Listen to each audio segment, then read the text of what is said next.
What if we actually don't need any more information? I mean, seriously, do you think we really at this point need another podcast, another YouTube video, another sermon? I think most of us already know way more than we actually live. We know we should slow down. We know that we should worry less. We know that we should be more present with our kids, less reactive. So why does it always still feel so hard to actually live that way? That's a question I started asking years ago, because for most of my life, even when I looked calm externally, internally I was always sprinting, and I was always trying to get somewhere, finish something, try to stay ahead of something. You know, my brain has always moved fast, and of course, yes, like half of the rest of our population, I was diagnosed with ADD back in college. And honestly, most of my waking life just feels like random different thoughts and responsibilities, all screaming for my attention at the exact same time. And so somewhere along the line, I started hearing people talk about things like presence, things like stillness or awareness. And if I'm being really honest, it always seemed a little bit abstract to me. Like, okay, cool, but what does it actually look like in real life? Because real life usually looks more like your cell phone is buzzing as your emails are piling up, you're thinking about work, you're thinking about your kids, you're thinking about money, you're thinking about AI taking your job. Your body is in one place, but your mind is very much in another place. I started realizing that I don't think most of us actually have an information problem. I think we have an application problem. You know, we know things intellectually, but intellectually knowing something and actually living it out are worlds apart. And yes, before we go any further, I'm fully aware that this is starting to sound like some type of a biohacker wellness influencer starter pack. I get it. A middle-aged guy somehow comes across a daily practice and it starts changing his life, and he wants to record a podcast about it.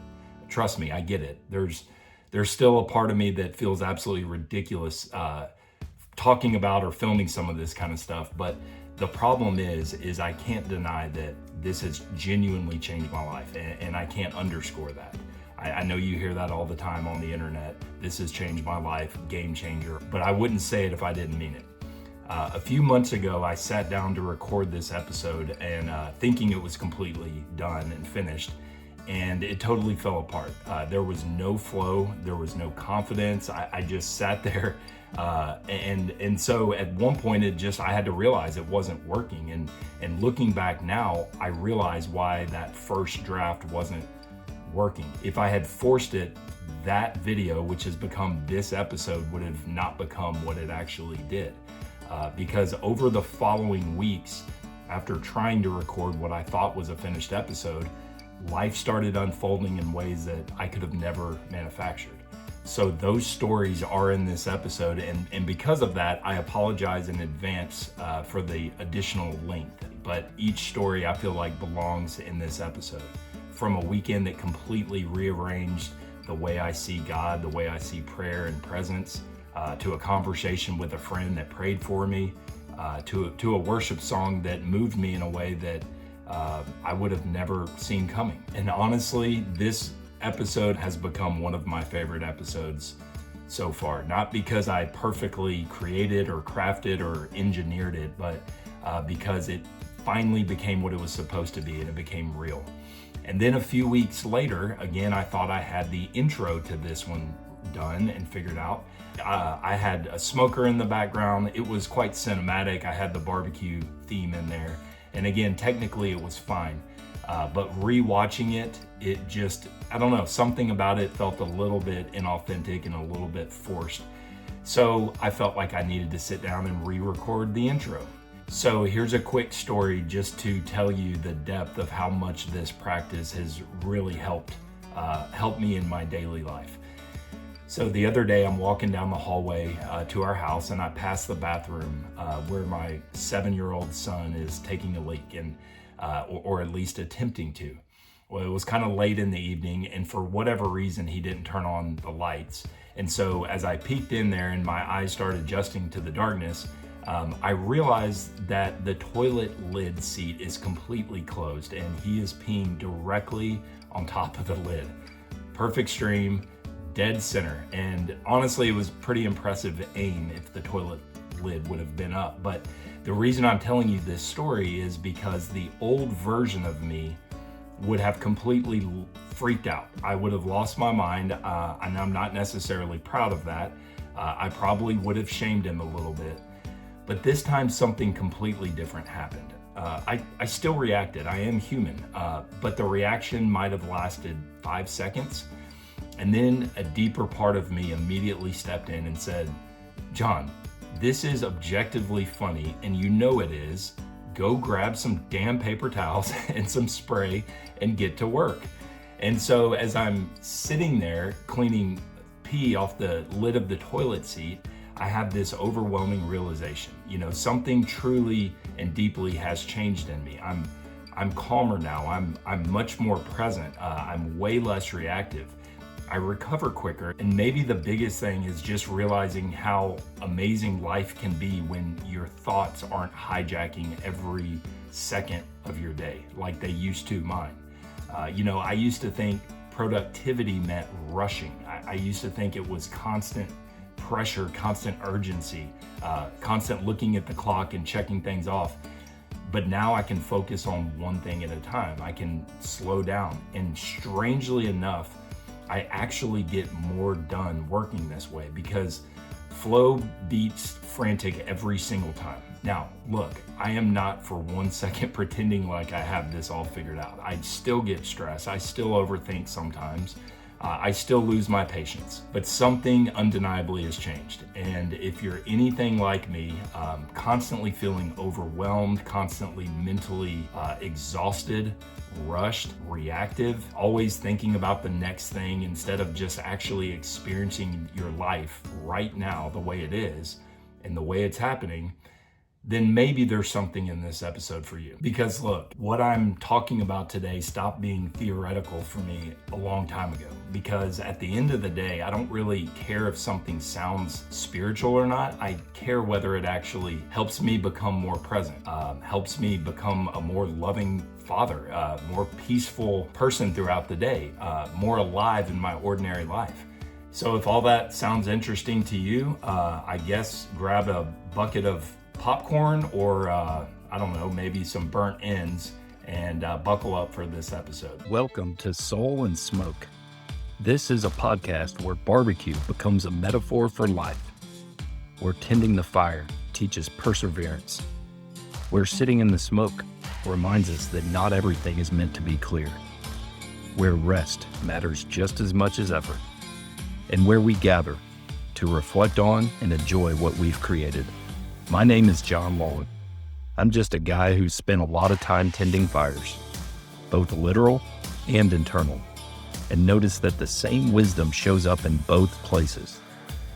Around here, we talk about life the way pitmasters talk about meat, with reverence and with soul. I'm glad you're here. Now, let's tend to the fire. Welcome back to Soul and Smoke. Look, before we get into this episode, I just want to say something up front. I might be completely wrong about some of what I'm about to say, but it's the most honest way that I know how to describe what I've experienced.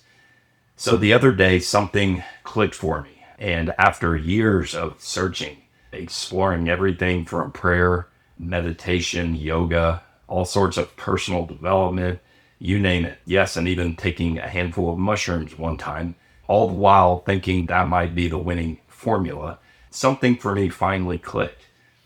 And when I look back over my life now, I saw something surprising happening. There were seasons that I thought I understood God perfectly.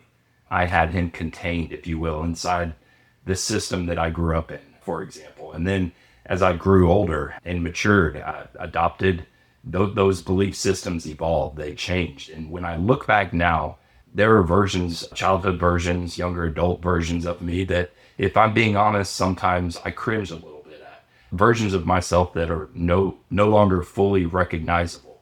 But the truth is, God was there all along. He was there when I was 12 in church camp, believing the way I did, then. He was there when I was 30 and had my hands raised in church. And he was there when I started stepping outside of the bounds and getting curious about things outside of the Orthodox Christian worldview that I grew up with. So he's been there all along. That's nothing new. All the while, I'm half convinced that I'm maybe going to finally stumble onto the secret. And that's when it hit me. I kept thinking that I was going to finally find the place where God was. But maybe, again, God was there the whole time. Now, when I say that right now, it sounds so simple. It sounds so obvious even. But the road to getting there was in no way simple. In a lot of ways, that's what this episode is about. Now, all of this raised a whole nother question. If God had been present this entire time, then what exactly have I been searching for? And that question took me all the way back to something that, if I'm being honest, has confused me in different ways throughout my life, and that's prayer. So growing up as a Christian, prayer was somewhat and oftentimes difficult for me. It wasn't difficult because I didn't believe in it. It wasn't difficult because I didn't do it. I did all the things. I had wonderful experiences, feeling connected to something bigger than myself. Again, whether that was at church camp as a kid or whether that was 30 years old in church. So it wasn't that it wasn't meaningful to me. It absolutely was. It just felt like there might have been another layer to prayer that I might have been missing. With prayer, I had certainly tasted something real enough to know that there was something there. But again, another dimension, another layer perhaps that I just couldn't figure out how to access on a routine basis like other people seem to be doing. I was taught that prayer worked, but how? What kind of prayers work best? That was the analytical part of my mind. Do I close my eyes? Do I keep them open? Perhaps the most difficult part was, what if I can't focus? And my mind has never exactly been a peaceful place. It moves at 100 miles an hour. Thoughts, questions, replaying conversation, imagining worst case scenarios. So when somebody would say, if I was going through something and somebody would just say, pray, I would think to myself, you want me to bring this noisy mind into prayer? Because look, if prayer was supposed to be a peaceful practice, well, my mind wasn't exactly helping. And while we're on the topic of prayer, let's be honest, we've all been in those kind of small group settings where someone asks you to pray for their sick cat, and we're all wondering to ourselves, does God really care about a sick cat? There was always this sense that I was missing something, like prayer had another layer, another dimension, and I was having trouble accessing it. Furthermore, somewhere along the line, prayer started becoming performative. It stopped feeling like a connection to God, and it started feeling like something that I was supposed to do, something that I had to do, something that made me feel good as a Christian if I did it enough, or perhaps vaguely guilty or ashamed if I didn't do it or I didn't do it right. It was almost like prayer slowly got wrapped up in ego and an image and an obligation in getting it right. Anybody know what his nickname was? Old Camel Toes, or Camel Knees. You guys remember old Camel Knees? Yeah. Because he would always get on his knees and pray. His knees were roughed up and they were scratched and messed up. And in that, we're going to look at how prayer is the most vital thing in a Christian's life. So it was about 10 years ago, because of all these thoughts, questions swirling around in my mind, I started becoming a bit more open-minded, venturing somewhat outside the bounds of the traditional Christian tradition that I grew up in. Now, that's when I first came across the work of this guy named Joe Dispenza. In a nutshell, he's one of these guys that talks about the connection between your thoughts and your nervous system, aka your peace or your emotions. And your body and its overall reality has less to do with what's going on the outside and what's going on inside your mind. In other words, the way you feel oftentimes is just a direct reflection of your thoughts. And so if you want to change your life, if you want to live a life with more peace, if you want a different emotional state, then you have to learn how to create a different state of being. And so he talks about meditation there. And what fascinated me wasn't just the spiritual side, but it was how the spirituality was blending with the science, learning how the body handles stress, how our nervous system is designed to handle short bursts of danger. Like if you're getting chased by a bear, Your body is going to flood with adrenaline. Your heart rate is going to spike. Blood's going to rush to your extremities. It's complete fight or flight. And all of this makes perfect sense if there's a bear chasing you. But in the modern world, the modern mind doesn't know the difference between the bear and a stressful email that you just got from work, or a mortgage, or a difficult conversation. And so the point is, most of us live in this constant low-grade state of stress. And then suddenly something was starting to click, and the science was connecting to the spirituality. And so I started to think to myself, if as Christians, we're supposed to live lives of peace, peace being one of the fruits of the Spirit, then why wouldn't we use every tool available to calm our nervous system down? Why would we be afraid of things that are outside of our current framework just because we don't understand them? But meditation still felt very hard for me. My mind wouldn't cooperate.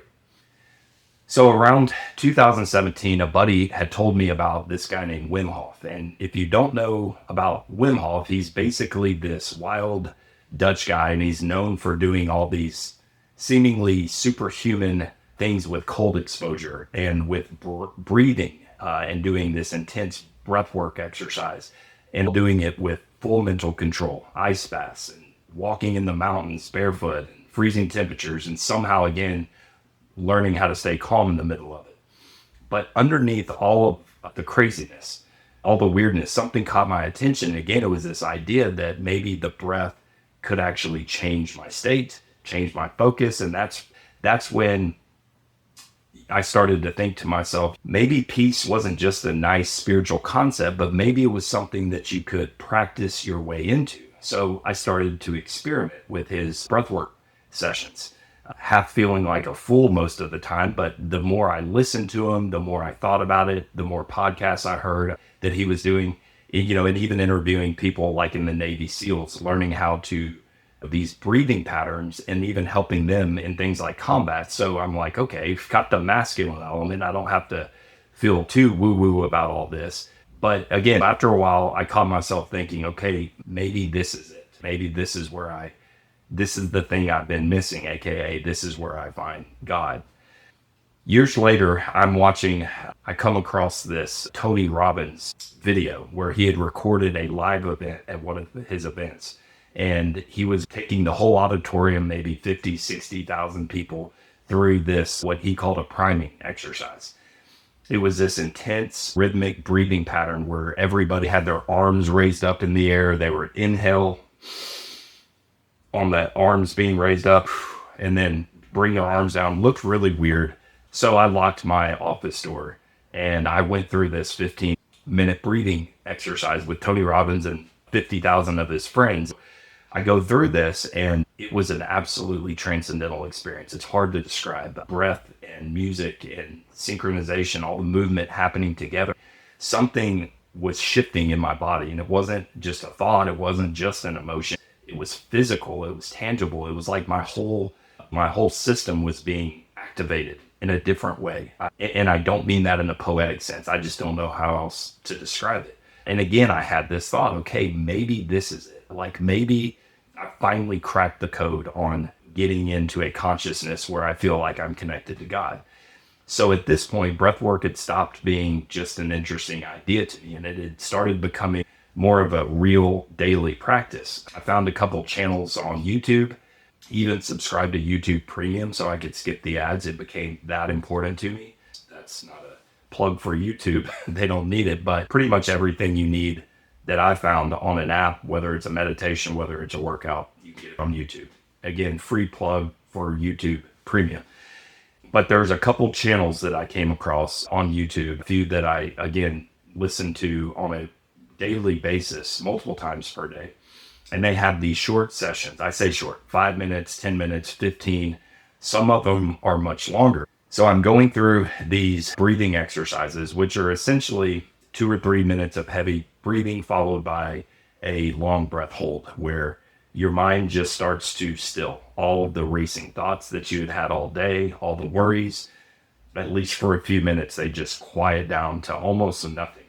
So this starts getting built into my actual daily life. And again, not just as a spiritual experiment, but as sometimes in the afternoon, if my day seems like it's getting out of control, if I'm getting really stressed out at work, heck, I'll pull over in a parking lot and throw on some headphones and do 10 minutes of breathing, because it really is that powerful of a reset. Sometimes at night, I'll put on a session to help me fall asleep if my mind is very active. And so reason I keep coming back to it over and over again, it's simple. It actually works. It clears the mental noise, all of the thoughts, slows them down. So I start realizing that there was really something deeper here going on. So naturally, when you've experienced something that's helped you this profound, you start talking about it to your friends. Now, for me, because I still have a bit of an ego to defend, I don't know why, because I talk about basically transcending your ego, but I still feel like this stuff is weird to talk about. But I have a few friends that are close enough to me that they know me and all my weirdness, and so they'll listen. One buddy, Brian Ford, I had led him through about a 10-minute session, and I remember him at the end of it opening his eyes, and he just had this I don't know, childlike smile. And it was like that look that people have when something very profound has happened, but they just don't have words for it. Well, he actually joked with me. Brian's in recovery. And so he even joked with me like, man, if my wife walks in and sees me like hyperventilating on the bed, she's going to think I relapsed, which because it feels that good, it is that level of stress reduction. You think a beer in the afternoon feels good?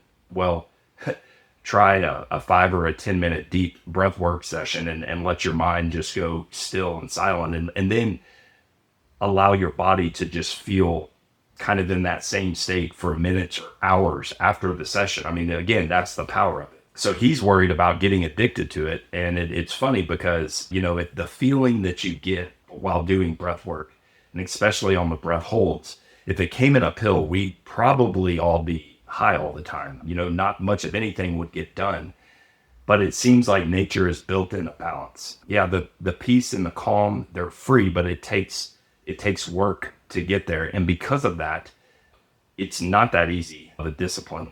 If you're worried about it getting addicted to it, you don't have to worry about that. I keep coming back to it because it works. It calms my body down. As my breathing slows, my heart rate settles, tensions that I didn't even realize that I've been carrying sometimes all day, they start to release.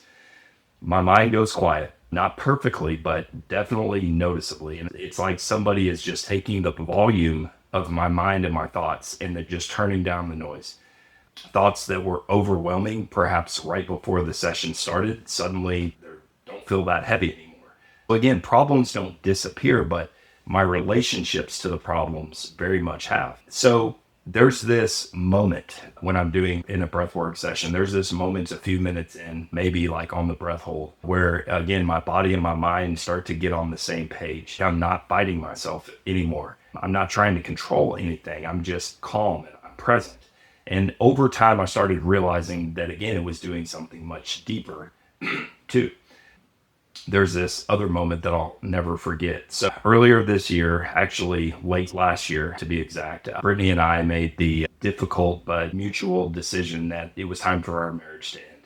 Thankfully, it's nothing explosive, similar to what you hear in a lot of other divorces. We're very much amicable through this whole thing, still great friends actually, and that's a huge blessing. But regardless, it's still one of those very human and deeply painful moments. And so we realized this right before New Year's, and then we had to wait until late January to tell our girls about the divorce. So I'm on my way home. Brittany and I had talked the day earlier about what time we were going to do it. We both agreed it needed to be earlier in the day so that we don't drop it on the girls right before they have to go to sleep. So we had agreed on 1 o'clock. I had looked at my work schedule and I knew I could be home by 1. While I was on my way home, I had texted Brittany about being home around noon, and I thought she read the text, so she's naturally going to want to do this earlier like me and rip it off like a Band-Aid. So I'm driving home and I'm an emotional wreck. I'm nervous. I'm sick in my stomach about this conversation, how it's going to go. I'm not present at all. I'm somewhere in the future and I'm dying. And so I'm praying out loud, very much with words, praying and praying for clarity and praying for peace. So we get home, or I get home rather, and I walk into our room and Brittany has her laptop open and she's doing some work, but I didn't even notice that. I just said, hey, I'm home. Let's go. Let's do this. Be very forceful. Like, I'm taking control, very much my ego speaking. And she looked at me and she said, John, I'm still working. It can wait until 1 o'clock, like we said. And I'm like, crap. And, I was frustrated for a minute, but then it was like the deeper part of me said, okay, this is on purpose. This is purposeful, but you have to find a purpose in waiting an hour. Well, I knew that I couldn't work in that moment, even though I had unread emails, even though I had calls that I could make. There was no way I could come into my office and sit down and work. There was a part of me that just wanted to sit down and scroll Facebook and just scroll reels and let my mind go to mush. And I thought about it, but that didn't feel right to me at all either. But I knew that I had an hour to kill and my mind was in a very, very dark place. Well, I had prayed on the way home for peace and for clarity. And I get home and here I have an hour to do something. And so it reminded me I've got one option, and then that's to go get my headphone, find a 45-minute to an hour breathwork session, which is long, can be uncomfortable at times. And when I say uncomfortable, it's a lot of work. I mean, you're breathing very, very deeply for a long time. And so it's very intense. But I go through this breathwork session with the music and with some very important reflective words there towards the end. And the point was, I found such peace, such transcendence. Moments before I had to go in and have one of the most difficult conversations in my life. And I remember thinking to myself, I prayed and I prayed out loud to God, to Spirit. And then I did something and I joined what life was doing. All of a sudden it started to make sense. It's like, I was praying and then God gave me an hour when I got home to do my part. And so I started thinking of the term or the word or the phrase breath work as breath, God, Spirit, and then work, us. That is our part. And we, through the power of our breath, I believe, can find the peace and the serenity that's inside of us all along, but that we just can't access because we're so busy listening to the junk in the head trash that is constantly going on in our mind, which brings me to my next point. Years ago, I'm listening to this, I think it was an Aubrey Marcus podcast, and he was talking about this idea of live sober-minded, and mainly culturally or religiously be of a sober mind, I think the scripture says. And so his point is, we often read that and we think, well, it means one thing. It means don't do drugs, don't alter your state of mind, don't drink alcohol or something like that. But he asked a different question. He said, what is your normal waking mind like? Is it calm? Is it clear? Or is it full of anxious thoughts? And if that's the case, how is that a sober state of mind?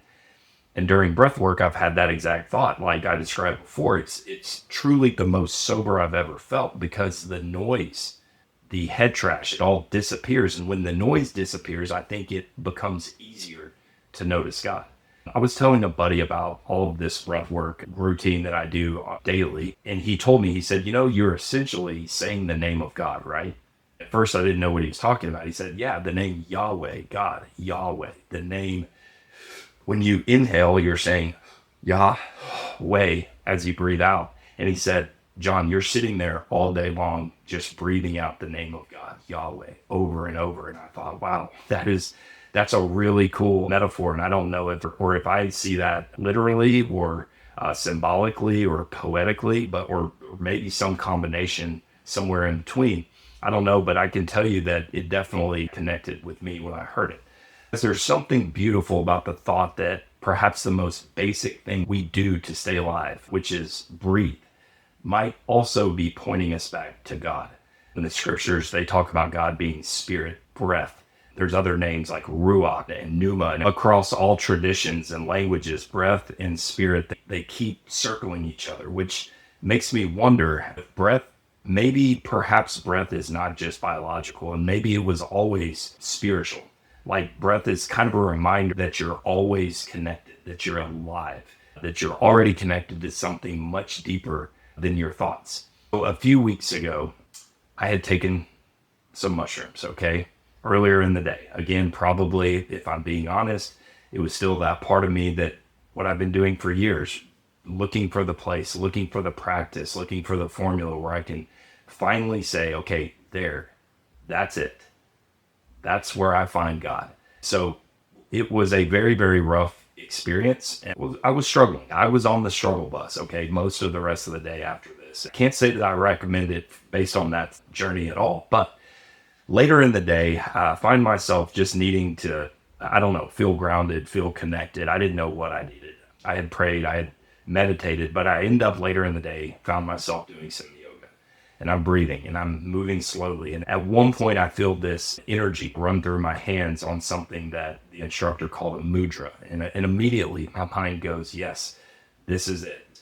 This is where I find God. And I had that thought that, years ago, I was told this was dangerous. But in this moment, I'm like, if the people that were telling me this was dangerous experienced what I just experienced, which was connection, which was the feeling of divinity, that if they experienced it for themselves, that they would understand. So the yoga session ends, and on the YouTube playlist, it just keeps rolling. And this song came on, and at first it sounded like this kind of ethereal song or whatever, but as it kept going, I heard the lyrics, and it was actually a Christian song. And as I listened to it, again, if I'm being honest, some of the language, some of the words were using and pointing to God and describing God in ways that don't necessarily make sense to me. They wouldn't be my first choice anymore. And yet I still felt the emotion of the words. I still felt something happening below the surface. And you could say that I felt God there too. And so then, as if this whole day needed one more exclamation point, an old friend that very, very connected with, knows what I'm going on with everything in my life. And he called and offered to pray with me. And so he prays. And again, incredible emotion. And it was like all of these different ways, all of these different modalities over the years that I've been trying to connect with God. And all along, at some point, thinking, okay, I see it differently. I believe differently, different words, different categories for God.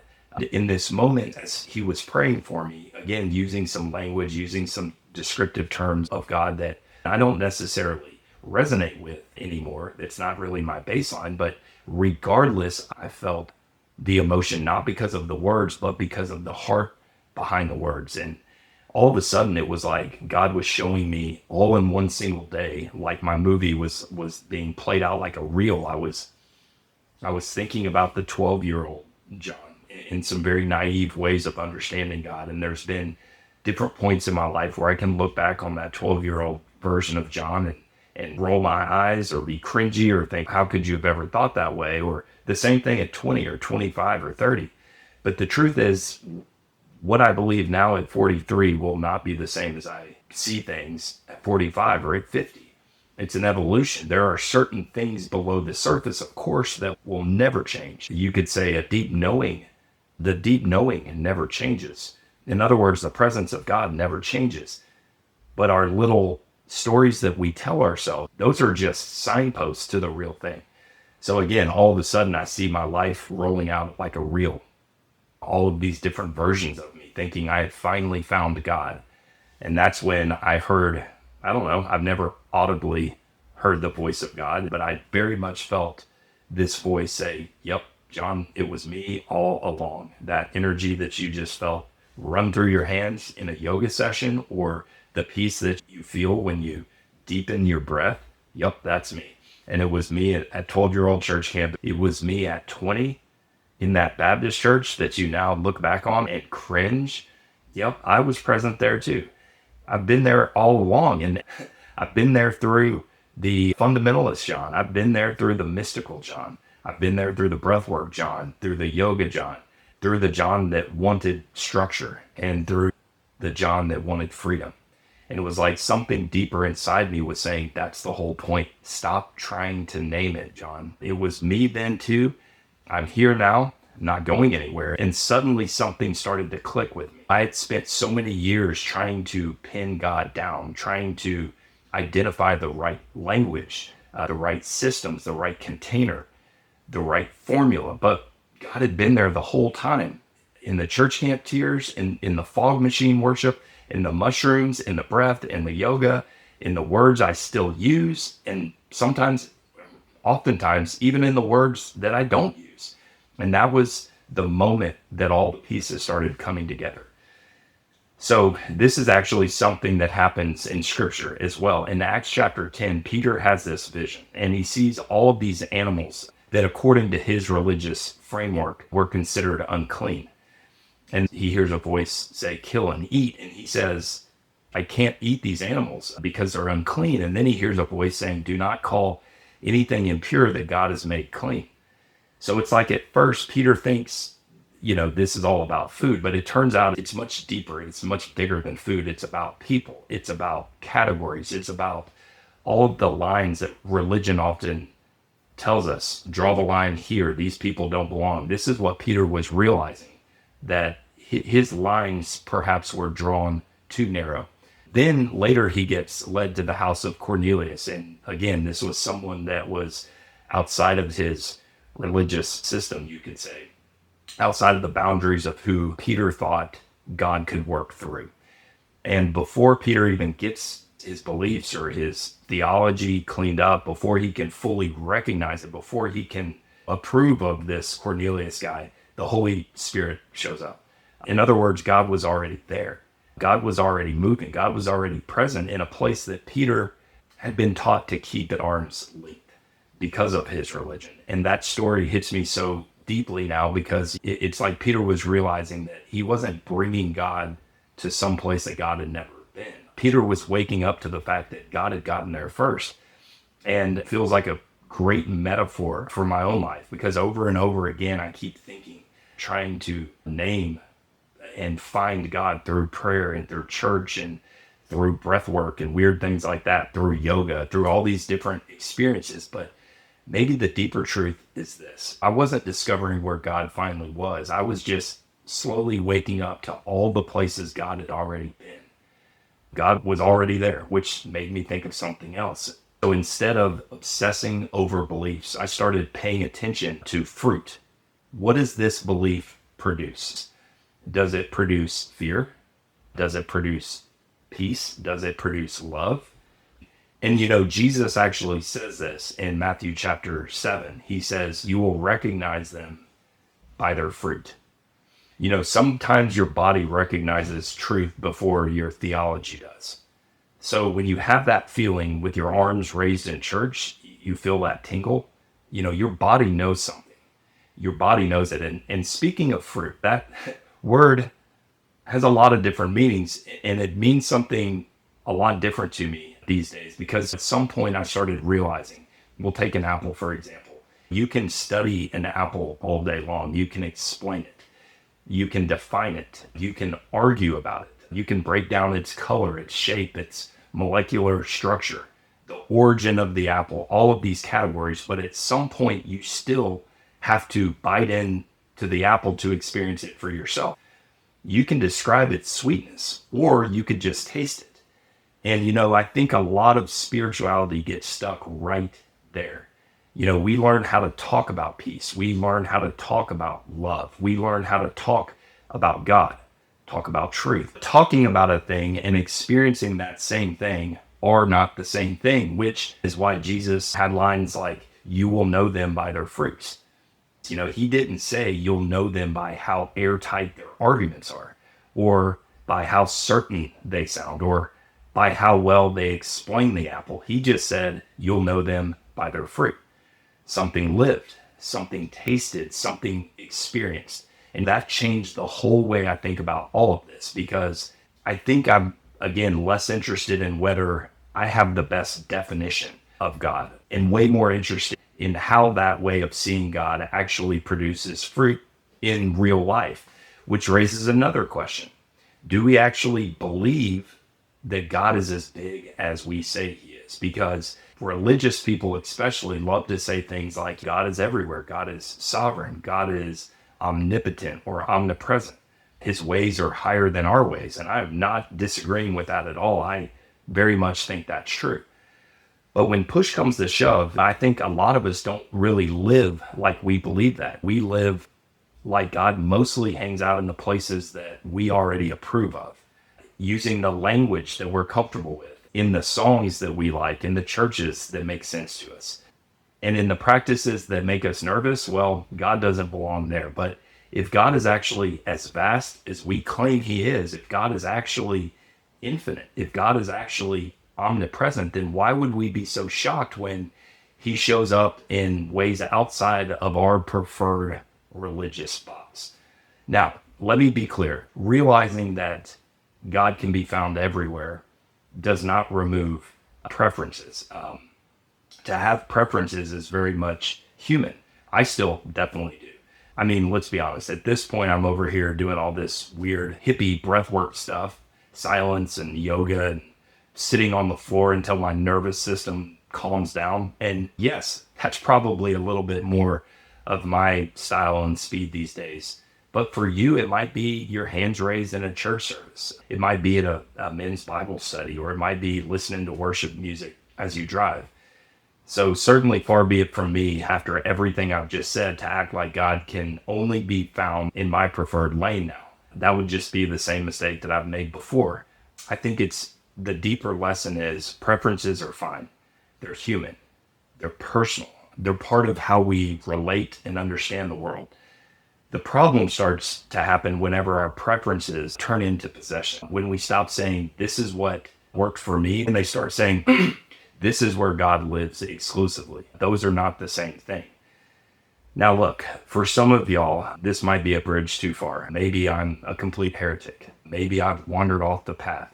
Maybe I'll burn forever for all of this. I don't think that's the case, but if that story makes sense to you, I can live with that, because I'm not trying to convince anyone anymore of anything. I'm just sharing what's one thing that started to bring some peace into my life.